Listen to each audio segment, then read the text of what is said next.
Welcome to the wrestling show. We got hopefully Aron Stevens, and we got a debut here. You're going to watch her for years to come, hopefully in WWE TV, hopefully in AEW and Impact Wrestling. Hey everyone, my name is Ksenia.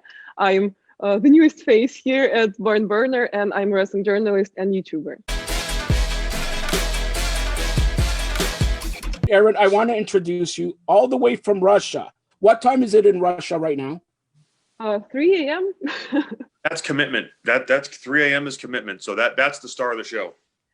We know that you work on the inside of the wrestling business, per se, and talking about the merger or the collaboration that has newly merged with Impact and AEW, do you feel like it's a good thing for wrestling companies to start working together very closely and to start, this whole globalization of wrestling, so to speak, or is it a bad thing in the long term? No, I think it's a great thing. I think now, especially like where you have one dominant company, and by dominant, I mean you have their kind of like the standard. They've been around for the longest time. We're talking about WWE. And where WWE is a very like in-house operation where they don't want to acknowledge that any other company exists. And they've just kind of operated like that for quite some time. I think that if you subscribe to their business model, they will always kind of come out on top. But now with other companies kind of working together, this is something we haven't seen in quite some time. And I think it's thinking outside the box that's actually going to create a lot of opportunity for both the wrestlers themselves and for the fans. So I think wrestling is going to be very interesting in 2021. Interesting how, like, not to self-promote, but I have a video that I made before AEW even started, where I said that for wrestling to, come to this new step, they need to be more open to collaborations, open to other forms of media. And we see many wrestlers transition into acting, and you, Aron, personally as well. And we saw Sasha Banks in Mandalorian and such things. But do you feel like WWE, that big dominant company, as you yourself said, will ever be open to a similar pattern of collaboration with other companies? You never say never, and I think the answer to that question is if it's good for them, they will do it. And by that, I mean that's not a knock on WWE. That's just they're corporate 101, and if it makes money and it doesn't hurt their brand, they will do it.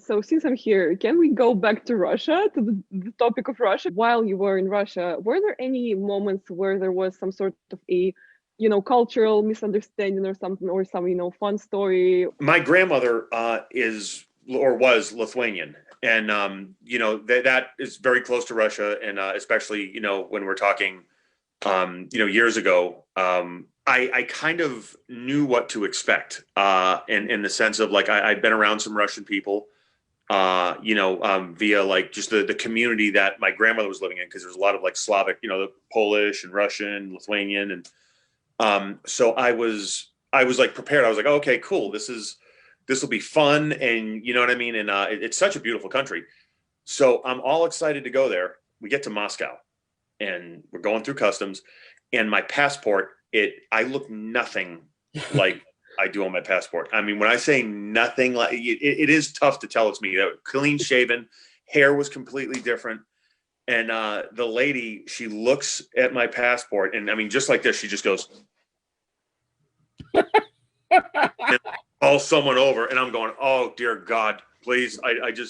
I swear I'm me, and it was luckily straightened out, and it was cool. And, the vodka there was awesome. So, and I'll say this, like hospitality wise, it was amazing. Since you know the cultural background, do you by chance know any Russian, as in the language? Nice. Yeah. How's the fans to wrestle in Russia? Very cool. So here was like the one thing where it was me and Cody versus Brodus and Tenzai. And I just remember like we did a spot and there was silence, which to me, that's like, I mean, my stomach turns. I'm like, oh no. But then we stopped and looked at the people and there was that explosion. So it was funny how they were giving us the respect of not yelling during our actual moves, but then after the moves, everyone would pop. So it was cool, and we had some fun with it. Just as mentioned, most of your career, or at least as far as I remember, you've been a heel and a great one at that. Oh, thank you. And I'm a firm believer that every wrestler, performer, interviewer has their own, you know, perfect fan. Like you, when you do something, you know how you want the person to react. And as a wrestler and as a heel, what do you prefer? Do you like it when fans take kayfabe and run with it and like cheer for faces, boo heels? Or do you like it when the fan is more, you know, analytical and likes to dissect the heel character and maybe even roots for you? You know, that's a super good question. To me, if they're making noise, right, as long as they are reacting, I will take care of the rest, right? If I'm in Memphis, Tennessee, and in Memphis, they tend to cheer for the good guys and boo the bad guys. That is if you're good, because Memphis people, like, the funny thing about Memphis, if you're not good, whether you're a heel or a face, like if you're not a good wrestler, like fans in Memphis don't have a lot for you. You know, it's like Philadelphia in a sense, which is, it's strange, but like, let's take Philadelphia, where Philadelphia, they're more apt to cheer the bad guys, like the heels. So as long as a crowd is reacting, I'm comfortable enough where like, okay, this is the direction that the wind is blowing. Let's take it and run with it. So I don't have a preference, but I just don't like silence. Talking about your acting career, we know that wrestling is this, you know, exaggerated world where everything is maybe a little bit black and white and everything's, you know, you're acting for the back row, I guess you could say. Yeah. Have you find that it is difficult? so smart. Wow. You are a 5-star reporter now, as far as wrestling goes. That is so, that is a perfect. And Aron, she's got the job already. Come on, you don't have to blow her up here. Hit me up.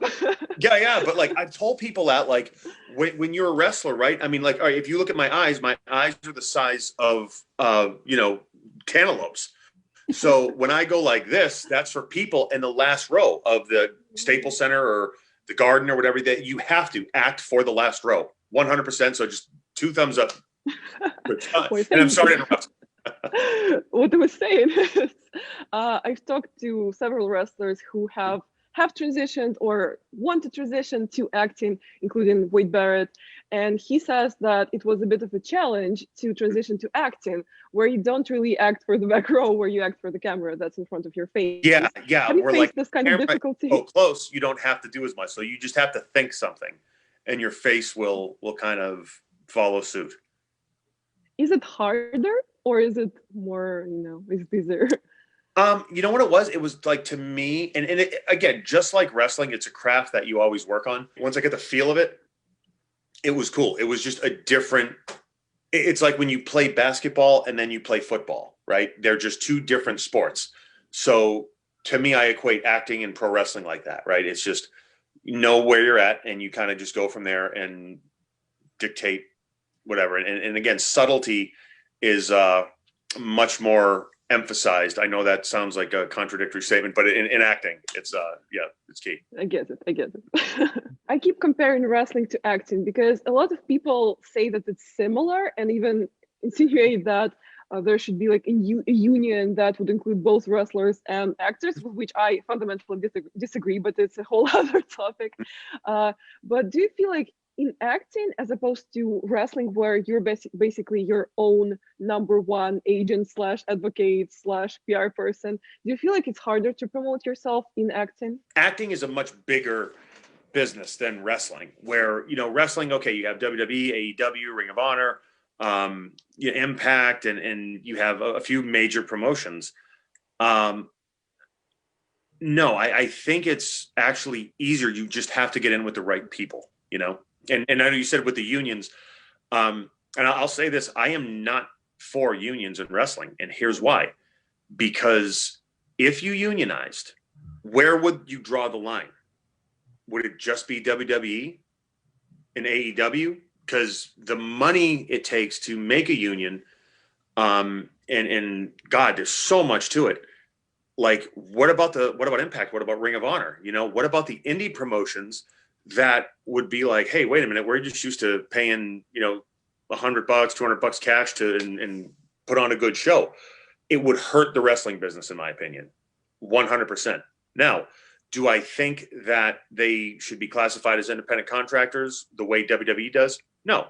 Obviously, and again, I'm not going to bash WWE, but how they treat their employees, you know, we've seen how they treated their employees at the beginning of the pandemic.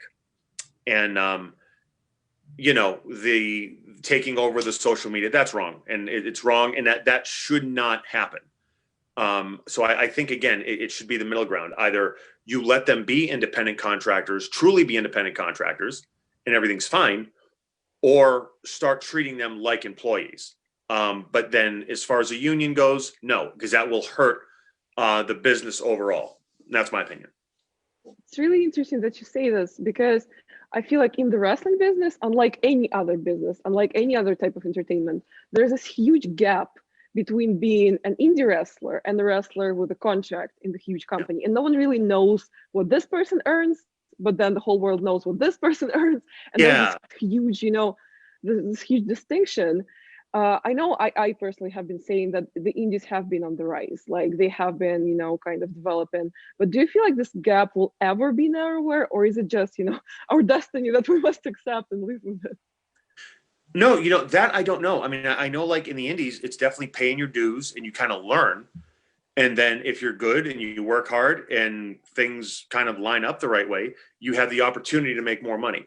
So that's kind of it. I mean, and again, barring any major changes, I can't see that changing.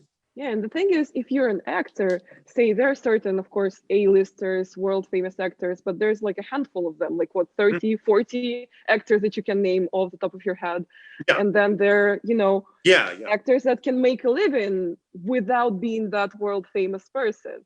But in wrestling, I recently had the conversation, and someone asked me like, I don't know, a booking fee of a certain wrestler, not gonna mention for you, and I named, you know, the price, and the person went like, what's the point then of working like that? And I was like, oh, the whole point is making it. The whole point is, you know, the opportunity of getting signed.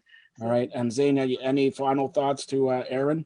Thank you for sharing your experience, I guess. And it's really interesting for me personally how the transitions from a certain business as wrestling come to the other. So I think that would be really cool for the viewers to hear too. Well, thank you. I appreciate everything. You did awesome. And again, 5 stars in my opinion, because working for the last row. That's exactly what you do.